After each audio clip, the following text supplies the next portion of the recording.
Ladies and gentlemen, welcome into the Duval Dive. Of course, I am Kyle Nash, the student of the game. I'm Travis Holmes with BigCatCountry.com. And you're listening to this thing on the Believe Podcast Network. And speaking of Believe, somebody in the family has joined the Duval Dive. He's here once again. And I actually get my first time to talk to him. Bucky Brooks, thanks for coming aboard, man. Great to see you. Welcome to the Duval Dive. Hey, thanks for having me on, guys. Yeah, absolutely. And listen, I know that by now it probably seems like a little bit of a tired topic, perhaps, what with all the conversation surrounding the draft and the offseason to this point. But I would be remiss not to ask just some of your early thoughts now that people, it doesn't feel to you, Bucky, like now that people have more time to kind of examine the thought process of what Jimmy Stones, aka James Gladstone, and the front office were trying to do, that there's been a little bit less panic surrounding the Jaguars draft? Look, man, I think anytime you are a team that kind of marches to the beat of your own drum, sometimes things are going to be appear to be controversial. I think at the end of the day, the only thing the Jaguars can wait for is how those players that they took played. Now, as it relates to like going with the tight end in the second round when everyone expected them to take another position, I think it kind of played out the way that James Gladstone expected. The league is trending heavily towards more 12 and 13 personnel, one back, two tight ends, one back, three tight ends. And they wanted to make sure that they got their guy. And so whether they played cutesy and waited or not, they felt strongly about taking the tight end from Texas A&M early because he gave them something that they didn't have. They wanted a traditional wide tight end, a blocking tight end, someone that you could attach to the hip of the tackle to allow Brenton Strange and others to kind of move around and create and exploit mismatches. And even though like league consensus or consensus boards didn't have him at that pick, they felt strongly about it. And we won't know if they're right or wrong until he plays. And we really won't know the answer until 2 or 3 years down the road. And I think it's died down a bit, but we had JP Acosta on a couple weeks back, and he did a recommendation for me. I'm going to pass to you. He blocked the phrase consensus draft from his Twitter for a few weeks just to escape that noise for a bit. If you need that, that's an idea that might work for you too. I'm just throwing that out there. It's cool. It's something that I'd never heard before. It's something that had never really been discussed in meeting rooms and those things. People talk about getting outside views and perspective to kind of understand the marketplace. But in terms of a consensus board that draft experts on the outside have, that general managers or team builders reference, like that's a new one to me. And then when I asked around shortly thereafter, because it became such a hot topic or whatever, people talked about soliciting opinions from NFL insiders and reporters that kind of talk to people. They talked about checking in with various general managers for various teams, just trying to get a true assessment of the market. But at no point did I hear like guys that I knew in the league talk about consensus boards and how they weigh their boards against that of the consensus. So is that not just another, well, I guess what I'm trying to figure out, is that not just another version or another package of what, like, I guess these guys consider as the consensus board? It's just kind of viewed in a different way, if that makes any sort of sense? Well, I guess it depends on how you view yourself in terms of like the importance of what your opinion is compared to what the league opinion is.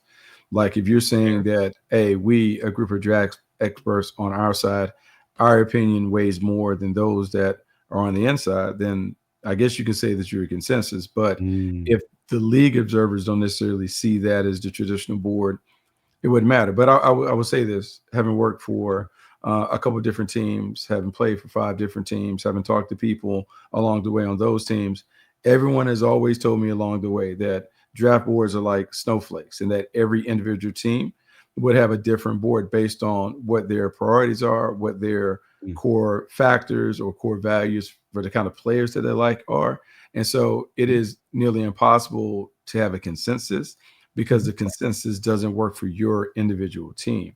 And while there's value in looking outside and using it as a comparative analysis, that still doesn't work when you're operating a team, because only the people with the team really understand, hey, here are the traits that we're looking for. Here are the character traits that we're looking for. Here's how we want our team to go in terms of how we're building the roster. This is what is important for us going forward in terms of what we're looking for in 2026. So all of those things factor into the way that you will grade prospects on the road and the way that you will rank and bake your prospects, whether it's 1 to 150 on your board, whether it's utilizing a horizontal board where you have them ranked by position. A lot of everything is going to be governed by, here are the factors that we believe in when we're ranking players. These are the things that are important to us, and this is how we rank them based on how we will pull these players off the board. Oof. Bucky, Okay. I gotta show you appreciation. Here I was making a joke about blocking a term on Twitter, and you took me to another dimension on this topic I wasn't ready for. I like it, man. I'm writing things down over here off to the side. What's the next question we have, Travis? No, I mean it was really more just about, like, he's already given us his general synopsis of the offseason, but from my perspective, knowing that he's around the team, knowing that he has the ear to the ground, I was kind of just interested. What surprised you most about this offseason? Like, knowing what you knew heading into the draft, knowing what you knew heading into the free agency cycle, having your own biases and your own expectations. Was there anything about this, depth chart, these position groups that they targeted that threw you off, maybe surprised you? Well, no, look, I'm around the team, but I'm not nearly as intimate with the team as I would like to think. And so there's some things that certainly surprised me. Like, I was surprised that maybe a running back didn't come off the board in the draft for them, considering Travis, I guess is Achan now, but Etienne had left in the offseason. And so the natural assumption is, hey, when you have a hole or a void, you'll fill that in the draft via free agency. They believe that Chris Rodriguez would give them what they're looking for. And even though it's a back by committee situation, they feel like they're going to be really okay in the running game. When it came to the Devin Lloyd situation in the offseason and how he was valued internally as opposed to externally, they knew there was going to be a long shot for him to stay around, just because the value and how high the money could go. They just think it would be a realistic possibility for them to be around. And with some of the other things that are on the horizon, or that were on the horizon, because remember, the money that could have been earmarked to Devin Lloyd and Etienne, that went to Trayvon Walker and his new deal. You have other people that are coming up that you have to talk about. Brendan Strange has a new contract coming up. So there's some other things, some other dominoes that are on the horizon. And so as much as we feel great about last year and the way the team looked, the team was never going to stay the same, because money and contracts and future team building priorities were going to make it impossible to bring the team back intact. And I'll even add this quickly too. Like, there's the element that's still kind of overarching, this front office still perhaps accounting for some of the fiscal moves made by the previous front office as well, that are kind of flowing their way out of that. They're trying to flow their way out of that as well, Peter, perhaps. Yeah. Yeah. I mean, like, look, all of that comes to it. Now, I don't know if they were necessarily like salary cap restraints in terms of how the team wanted to build. I do believe, though, that as you get farther down the line and as Liam gets around the team and kind of feels out, hey, this is what's important for us to have on offense. This is what's important for us on defense. These are the kind of players that we need to have. I think you will see the team kind of drill down on some things as they get more comfortable figuring out, this is the type of team that we want, and this is what we need to have, not only to be a perennial playoff team, but first to be able to win our division. And everyone should understand that when you're the Jaguars, you're Gladstone and Liam Coen and Tony Vaselli, the first thing that you have to do is you got to figure out, is this team built to deal with the AFC South?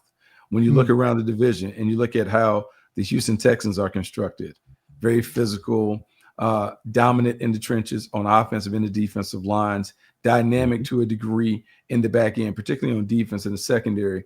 You have to have a team that can go toe-to-toe with them. You think about the Indianapolis Colts, and I think people remember they were 7-1 before Daniel Jones goes down, how well they were playing, and they're coming back intact, doubling down on what they believe they can be with Jones. So you just want to make sure that your team is constructed like that. And look, we don't like the Tennessee Titans, but I will say there's a hefty amount of respect for them and how Robert Saleh is going to build them to be. And I think when you look at the team, I think the thing that stands out to the team as is currently constructed, a physical team, a team that does have the ability to shift styles in terms of, hey, can we run it? Can we pass it effectively? Yes. Defensively, can we come after the quarterback with 4?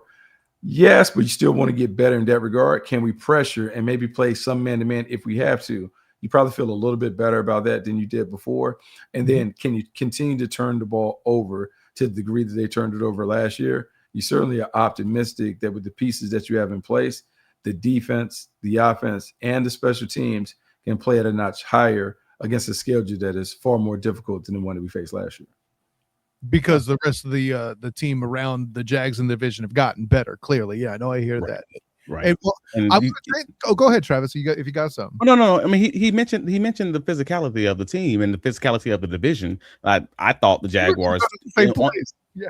Right. As far as the trenches were concerned, I thought that they struggled against the Tennessee Titans, specifically, the interior defensive line of the Tennessee Titans, even last year, despite having those games be victories. So, and before last year, I listened back to one of your old pods. You referred to the team's underlying philosophy as intellectual brutality, like when you get under the hood, look under the hood. And if I'm categorizing this correctly, I believe that's like when you're an intelligently ran organization, but kind of operating in a physical way. Is that an appropriate way or appropriate framing of that, I guess? Yeah, no, I think that's the best way to describe it. It comes from the old Jim Harbaugh days when he was at Stanford, where he talked about, look, we pride ourselves in intellectual brutality, meaning we take smart, tough guys and we play in a very physical fashion. So from a character standpoint, obviously we want good guys that are doing right by the community, that come in, work hard, do all the things that you want to see, but they have a switch that they can flip when they walk between the lines. And I think we have seen that. I think the way the team plays, certainly they have a nastiness about them where they can go up a notch and it plays out. But this is a team, when you think about the Texans, and the reason why we'll use the Texans because the bitter rivalry, I'm still trying to get over 2 years ago, Azeez El-Shahir darn near decapitating Trevor Lawrence, and how the Texans lean into that persona.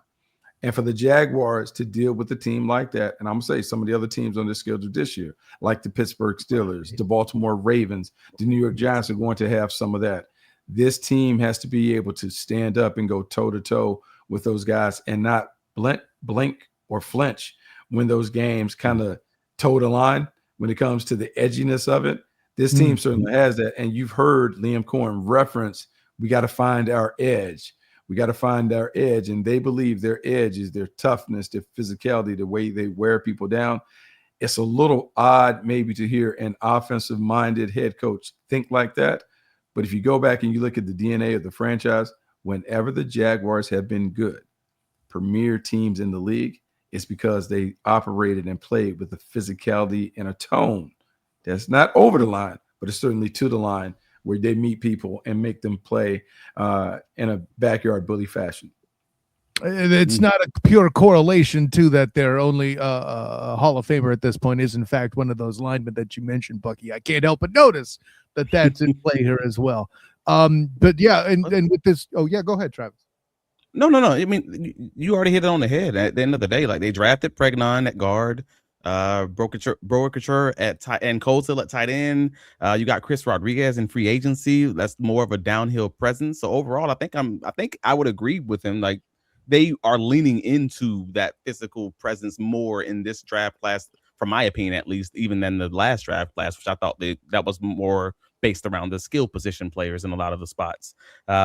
So I think that from that perspective, if you're saying hey, they took a look at this schedule, they know they have to get a little bit stronger in those areas. It makes sense. But this is where I'm a little bit split. And this is kind of why I wanted to at least get his take of this on the record.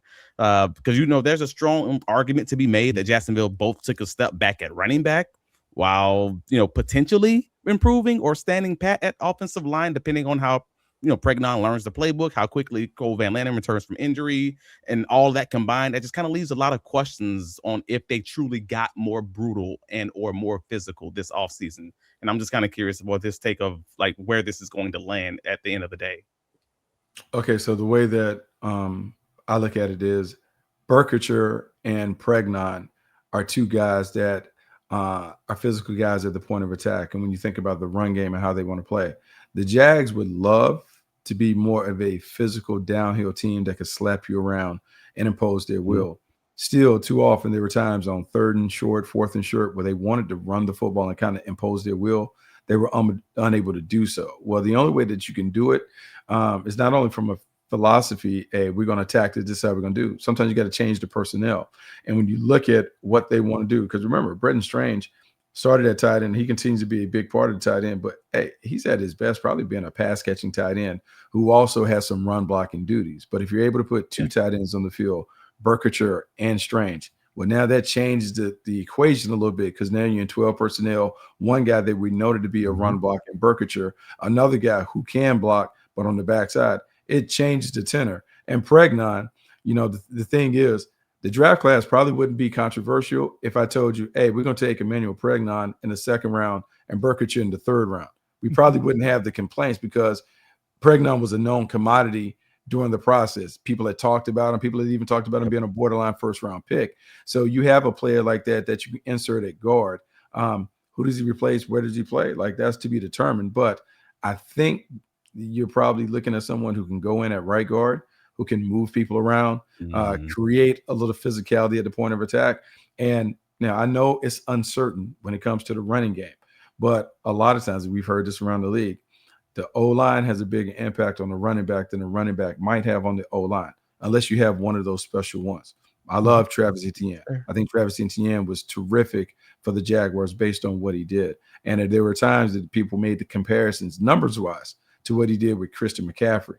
But I think the Jaguars are hoping that they can find maybe a little more physicality and toughness between the tackles, while hoping that one of the other guys, Beja Tootin, LaQuinn Allen, can catch the ball out the backfield and do some of the things that Travis also did.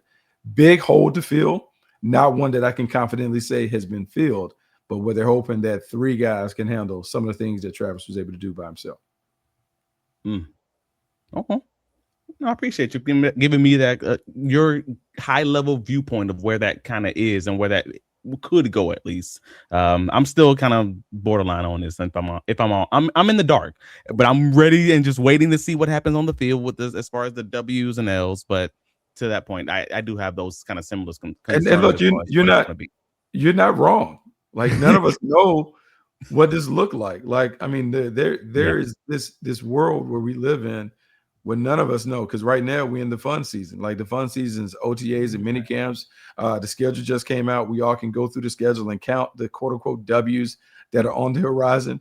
But until we line it up and kick it off, we really have no idea. And you're right about some of the concerns. Like, some of the concerns in the trenches are valid. Like, the offensive line, there's still a little trepidation. Cole Van Landen is now going to be your left tackle. If you asked us that last year before 2025, that's not what anyone envisioned, but he played really well when given opportunities at multiple spots.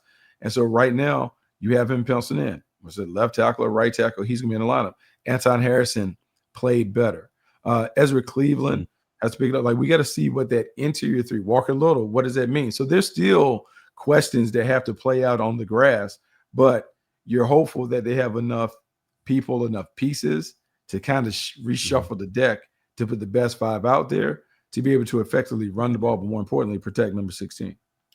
Well, and at the very least, Bucky, it feels like that on that offensive line, and this is something we feel like we've seen at least the vast length of time that Jimmy Stones has been here, right? His full season so far. No, but it feels like this is that feeling of there's an open competition at as many positions as possible, and that feels kind of like that's kind of the James Gladstone way. Is this what we're seeing here? Look, I would say that the team, because Liam Coen and James Gladstone spent a lot of time around the LA Rams, they're heavily influenced by the way the Rams operate. And the one thing that the Rams have been able to do is they've been able to create opportunities for the young guys to get on the field.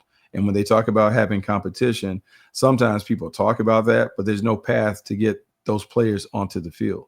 But the Jaguars have created opportunities for those guys to get on the field. So let's take, for instance, at cornerback, there's a lot of conversation and consternation about Travis Hunter. And, they said he was going to be an offensive player first and a defensive player second. But now they're talking about he's going to start at corner and maybe be a package player. Well, some of that is creating a path for him to get on the field all the time. How do you do that? Well, if you remove Greg Newsome from the equation, where there's a path for him to start, much like Jarian Jones got on the field, unfortunately due to an injury to Jordan Lewis. But once he got on the field and played, now you're like, oh, okay, this guy is someone who can factor into the mix. Now he and Jordan Lewis can compete and figure out who's going to be the nickel, who's going to be the dime, how do we play, which guy's better playing against these teams versus the other. Antonio Johnson was stuck behind Dewey and Eric Murray last year, and we didn't know if he was going to get on the field. He gets an opportunity to get on the field as a nickel, and then we're like, hey, man, this dude is good enough to be a nickel safety at a minimum. But he plays so well, now you want to put him in the starting lineup because he's that valuable. And so Dewey goes, that creates a thing. So sometimes what you have to do is you got to remove the weeds so the grass can grow. And so we're hoping these young guys can grow into more prominent roles to do it. I mean, think about Buster Brown. Buster Brown wasn't viewed as a starter last year, but injuries and opportunities gave him a chance to get on the field. And lo and behold, a former 6th-round pick now looks like a solid starter on the perimeter.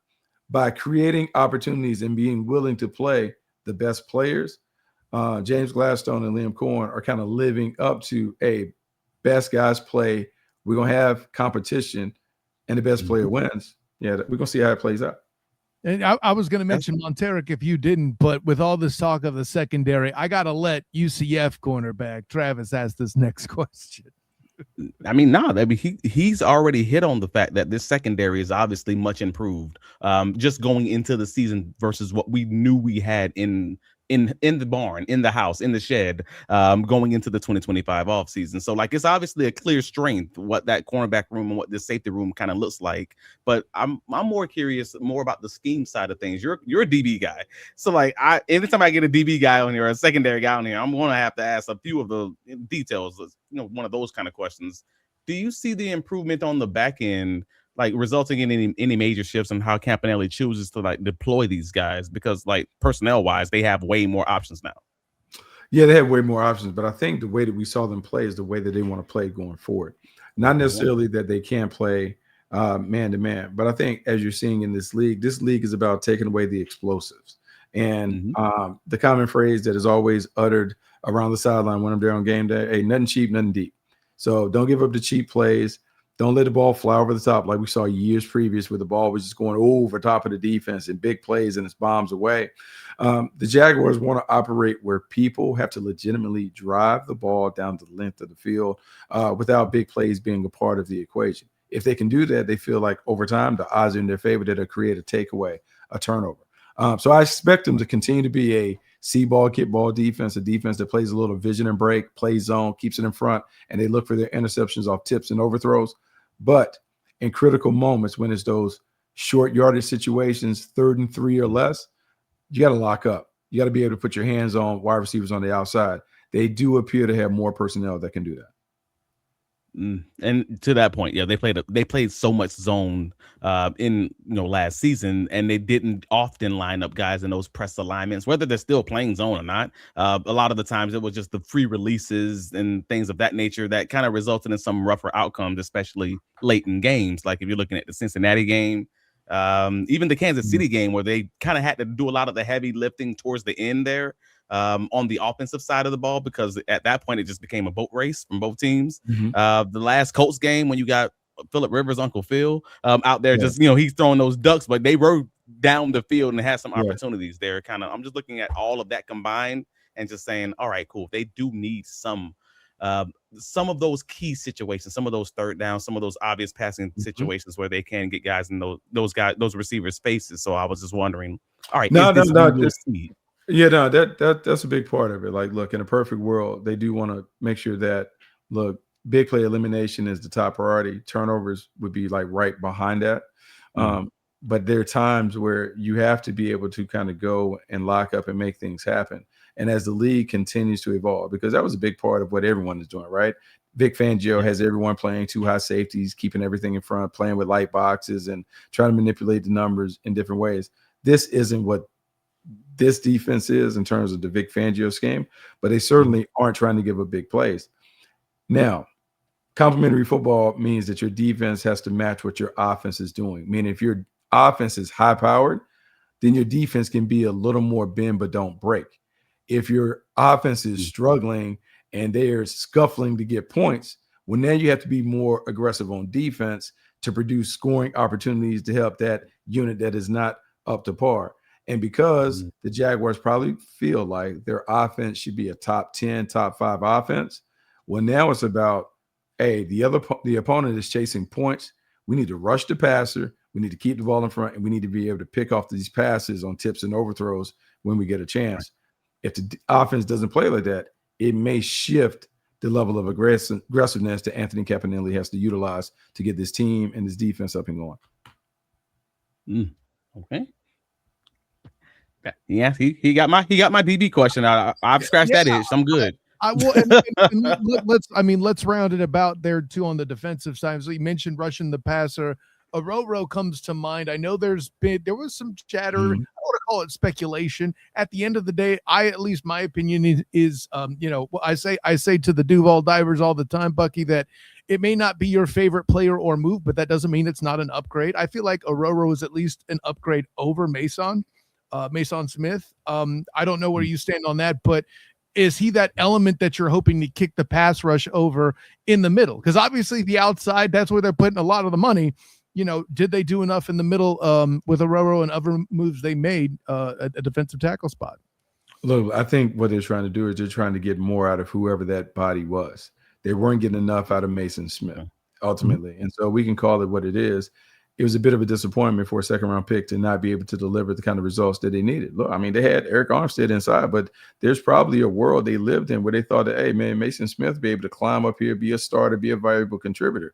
He didn't either. He was inconsistent when it came to playing and consistent in terms of even getting him a jersey each and every week. And so there probably was some frustration that he didn't play and become a contributor, switching jerseys, getting Aurora, like having him come over. You're hopeful that he can do it, but there's no guarantees either. He has to come because now what happens is when you get traded that first time, it's like getting cut the first time. Now all bets are off. Like the Jaguars aren't tied to him. There's nothing where they're like, oh man, we took in the second round pick. We can give you every opportunity. There should be a different urgency that we see from him because look, he's playing for his NFL life right now. So hopefully a different team, different environment, different scheme gives him a chance to be more successful. I think what you have to view him as is as a wild card. If he gives us something, great. But I don't know if you can count on him to be a guy that's going to be a difference maker on the inside. If he does, double thumbs up, the move is a success. But either way, I felt like they didn't think that Mason Smith was going to ever give them that. So what you do is you swap guys and hope that a new guy comes in, can give them something. So it's less risky than a lottery ticket, but there is risk there. I follow that. That makes sense. With that, I don't know where you wanted to head next, Travis. So go ahead. Well, no, I mean, for the most part, like those are my big ticket items. Like as far as you just mentioned the lottery ticket, in my mind immediately went to the UDFAs just because we had that recent. I was hoping you would do that. That was it. It's a funny one. No, so the Jaguars were an interestingly in the news this past week because they had 2 undrafted free agents retire from the NFL after rookie minicamp. With you have Jordan White, offensive lineman from Vanderbilt, and Alex Bullock from South Dakota State, both basically hung up their cleats this past week over the past 8 days, and obviously the team gets to keep their rights, retain their rights should they ever return. And both were obviously in a very tall mountain to climb as far as making the active 53, but obviously a fighting chance to make the practice squad or something along those lines. And when you were looking at into the offseason and kind of just, I see we talked to a lot of the fans at BigCatCountry.com. We talked to a lot of the fans here at the Duval Dive podcast, and a lot of people are always, I'll say, crashing out often when anything revolving around the Jaguars happens. So I'm always like, well, why is this a thing? Like, is this a big thing? There's like been 4 guys retired from the NFL. I don't know how to feel about the fact that Jaguars had 2 guys within 8 days say, all right, I'm done with it. But I don't know if you had any like opinions of, is this an NIL kind of thing? Is this something related to the Jaguars? What is this? I think guys figure out that hard things are hard, and it's hard to play in the league. And look, this is real common. And sometimes it happens at this stage at the rookie minicamp. The guys have a realization when they look around the room and they see the amount of talent that is there. And then they get around and the veterans come back and they begin to do what coaches tell you never do. Don't count the numbers. But then you're looking around and saying, hey, they're going to keep 8 DBs and I'm the 15th one on the depth chart. Do I have the courage to continue to go on? And so some of that falls in. And I mean, back in the day, we would have guys all of a sudden, like we're in the middle of training camp and people look around like, hey man, where's Petey? Hey man, Petey just left the dorm in the middle of the night and just said it's not there. So it's common. And I think what it is it's just a reminder of how hard it is. Like we on the outside always talk about like guys can make it, this guy can play it, whatever. But look, there's a I would say there's a courage and a fearlessness that you have to put yourself out there. And sometimes it can overwhelm people looking at the daunting task of, hey, I got to beat all these guys to maybe give myself a chance to make the practice squad. I don't know if I have it in me to put myself out there. Like, so it's just a test. And there's no disrespect. People don't look at them lightly, but they just like in the locker room when those things happen, it's just a reminder and acknowledgement of how hard the thing that you're shooting for, that goal is really, really lofty. And you really have to put yourself out there to do it without a guarantee that you'll be able to make it. The term reckless abandon comes to mind, Bucky. I think that's what we're looking for there when you're trying to attack that. Not that I know personally, I didn't play in the league or nothing, but it was hard enough for me playing semi-pro. I think having the hard knock series just be something that is public. It allows people more of that insight into what these guys truly have to go through. Like obviously you talk to them, the things that they have to go through. Sometimes these guys are like they're in a hotel, staying with friends or something along those lines for a few weeks, few months into the off season, just trying to make it work. Or one day they're in Atlanta playing for the Falcons, and then the next week they're in Jacksonville playing for the Jaguars. 3 weeks later, they're with a different team, and all those things, all those considerations when you have a family in, I don't know, New York. It's hard. And so one of the things that teams are having to shift to, because you brought up NIL and you brought up the changing landscape of college. One of the things that had never been a factor, but is now a factor in evaluating people is, man, do they love it?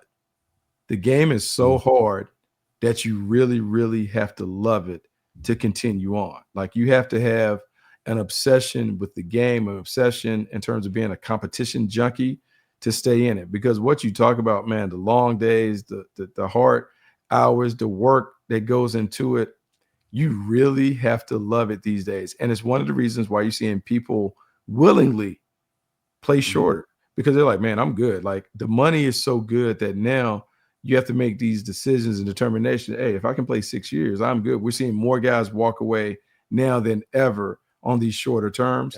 Some of that is just, the rigors of the game makes it where you have to make different business decisions. And what is enough for you? How far do you want to go when it comes to putting your body on the line and all the things that could come after your career? And so everyone has a different tolerance level. Some of these guys realize early, other guys realize later, hey, this game is hard. I am good. I've enjoyed it as long as I can play it. I'm ready to move on, as they say, with my life's work. I remember 10 or 20 years ago when Glenn Coffey retired, and like that blew people's minds. You're still perfectly healthy. It's so promising. And he was like, hey, my body, I'm good. And the NIL concept, you're making my the wheels turn in my head. That makes a lot of sense with what you're going with there too. But Travis, I think we got at least one more here before we start to wrap up. I mean, for the most part, I think we're pretty much there. Like we obviously have the Carolina Panthers confirming the Jaguars are going to be hosting them for the joint practices. We wrote about it over on BigCatCountry.com. And you have to believe that within this offseason, I guess, scheduling process, that the Jaguars may potentially schedule those joint practices with the Tampa Bay Buccaneers. Coach Liam Coen talked about that earlier this offseason. He had at least his want to see about getting that done. So it's quite possible that the Jaguar fan base might be able to have a little bit of a one-on-one 2 weeks in a row with these other teams being hosted in Jacksonville. Hopefully they'll get that treat, fingers crossed, with the limited games, right? Well, what you want to do is the league is transitioning to where like teams are trying not to play their starters in preseason games. What joint practices do is they give you the best of both worlds. Basically, you get the competitive intensity of a preseason game because you're playing a different opponent than you would during the week. So that ups the intensity. You're able to evaluate people, but it's a more controlled environment. So the quarterback can't get hit. You can pick and choose when to put your star players in and out. It doesn't guarantee that you won't have any injuries, but you can mitigate some of the risks that you can't control in a preseason game. And then when you get to the game, you play all the young players, and the young players have an opportunity to go through all of the game circumstances and situations so you can evaluate them differently this is a big part of the changing landscape of the league. We saw it with the Rams. The Rams have done it. The Rams don't play their guys in preseason. Everyone wants to get to the starting line fully healthy and ready to go. Joint practices gives you a chance to get some of that work, some of that sparring that you need to get done without necessarily putting them in game and maybe putting them in harm's way. And the random thought I have with that, Bucky, is like with as popular as draft coverage and off-season talent acquisition for new guys has become, I'm wondering if that's finally bled over into the preseason games, more becoming an extension of that in the process, perhaps, as well as protecting the vets. The argument could be weighed, before that watching a preseason game was like, oh, it's not that exciting, all this. But now that it might be an extension of the draft process per se, do you think that gives a little bit more pizzazz out there for the public at large? No, they're not going to be more excited about the preseason because they want to see the stars. I think the preseason is what it is. Now, there's going to be the old school guys that love doing it, the degenerates who continue to bet on the game because look, it's something to bet on and be excited about. But no, I don't think it has anything to do with it. I actually, as a guy who played in the second and third and fourth quarter of those preseason games when everyone's like, why are these guys in the game? Who are these guys? I'm excited for the unheralded guys on the roster to have a chance to play the entire game, to have a chance to start a game and maybe potentially finish a game with 4 quarters of work. You don't get that. And when you talk about opportunities to truly evaluate, man, you have really 2 games to fully be evaluated. By that third game, you kind of know who's going to be on the team. But for those guys, if they're afforded the opportunity where, hey, the starters and the prominent guys get to work in joint practices and I get the entire game, man, that's more reps for me to kind of earn my way onto the team. You have to be excited about that. And I think anybody who loves a good underdog story, they'll love the preseason to see some of those stories kind of play out.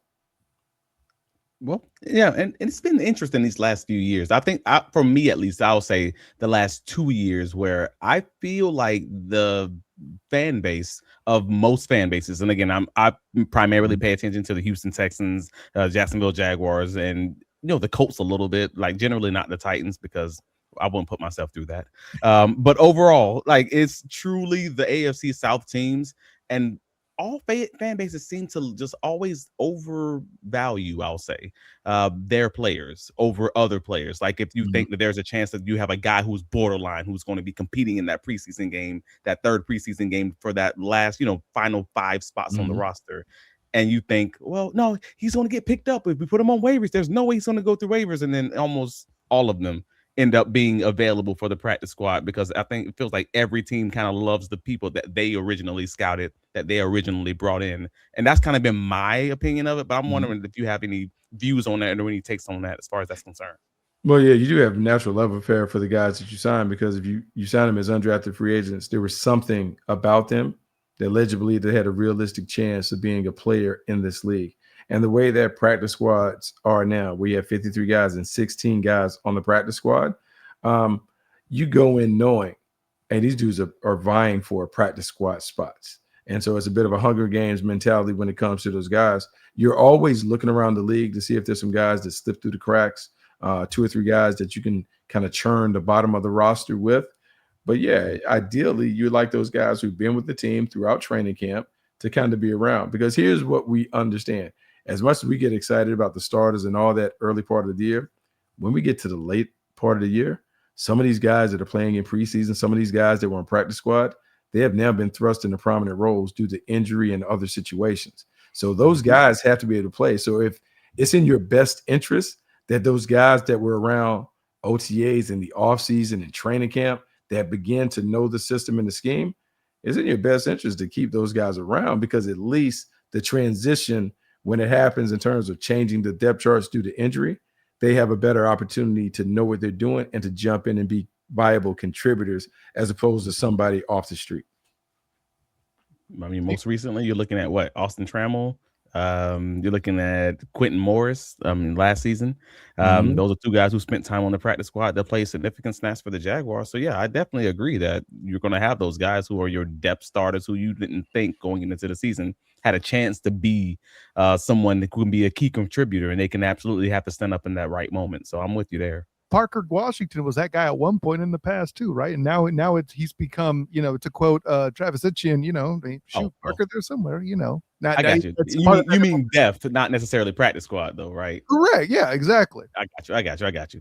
And the last question for me, Bucky, is I know I shouldn't say it's a relatively new thing, but something else, I would be remiss not to take the opportunity to ask, as somebody who presides as well over the Storm Surge podcast covering the UFL and the Orlando Storm. Where does the UFL kind of tie in with this concept there too? I mean, obviously you mentioned the phenomenon of the guys lower on the depth chart getting full games. That's more time for spring ball to scout them, to keep them in the game, to give them opportunity to play elsewhere there too. But from the NFL's perspective, how does the UFL kind of tie in to bring in more talent as well? UFL is a viable option. And I bet you if you ask any front office, man, they love the UFL. They love the opportunities that it provides, particularly when it comes to quarterbacks. The quarterback play there, like DTR, being able to show up and play well for the Birmingham Stallions after being kicked around and bounced around the league a little bit, may rekindle some of the interest in him when it comes time to training camp. The UFL is a league that the pro scouts will look at, because you're always mining the roster for the bottom of the roster guys that can come in, compete in training camp, and maybe earn their way onto the practice squad as one of those last spots on the team. So it's a great league. It reminds me when I was playing NFL Europe was a big part of it. And so there would be some exemptions for the NFL Europe guys where they could come to camp and they could kind of be ushered into the last cut. Well, some of these UFL guys, they're going to have an opportunity at the end of the season. They're going to jump into a training camp, and we're here, one or two or three of those guys eventually make a team and find a way to be contributors by the end of the season. So, yeah, there's an eye heavily on the UFL because we don't have a farm system. We don't have a developmental league. That is the closest thing to a developmental league that we can have. So, yeah, some of those performances that we see take place now are going to help them earn opportunities when we get to training camp in July. There you go. I think that'll do it for the material we have for you today, Bucky. Thank you for coming in, and please kindly tell the world where you can be found. Hey guys, you can check me out on the Bucky Brooks Show on Believe. You also can read all my stuff on NFL.com, NFL Network, all of the cool stuff. Man, thanks so much for jumping in. I know I had a fantastic time. Travis, tell the world, my friend. Yeah, you already know. You can find me at bigcatcountry.com for all of my written work. If you're listening to us on the podcast side, obviously, please rate and review us. Follow us. 5 out of 5. Treat this thing like a survey. We appreciate you guys continuing to grow this thing on the Believe podcast side, who's been supporting us from day one. And also, if you're a channel member on the YouTube side, we appreciate you. Just click that like button and help us out there. But yeah, Travis D. Holmes on all the socials, talking all things Jacksonville Jaguars and related. And let them know where you can be found, bro. Of course, I'm Kyle Nash, the student of the game. You can find me on Twitter, Instagram, Threads, and Blue Sky at the SOTG. Find me on Facebook as the student of the game. Check out my writings covering UCF at UCF Night Zone, as well as on Locked On UCF to talk all things UCF football, basketball, and otherwise, as well as my work on the Storm Surge podcast covering the Orlando Storm with my guy BP. Playoff bound, Travis. It's a good thing. We just had a conversation with Cole Schneider that was incredibly fun, and of course, my work covering the Orlando Magic when they are actually playing. Let's not bring that up right now. So for my personal champion, Travis D. Holmes, the great Bucky Brooks, thank you for jumping on. Check out the Bucky Brooks Show on the Believe Podcast Network as well. And yeah, I'm Kyle Nash, the student of the game. Until next time, everyone, class dismissed.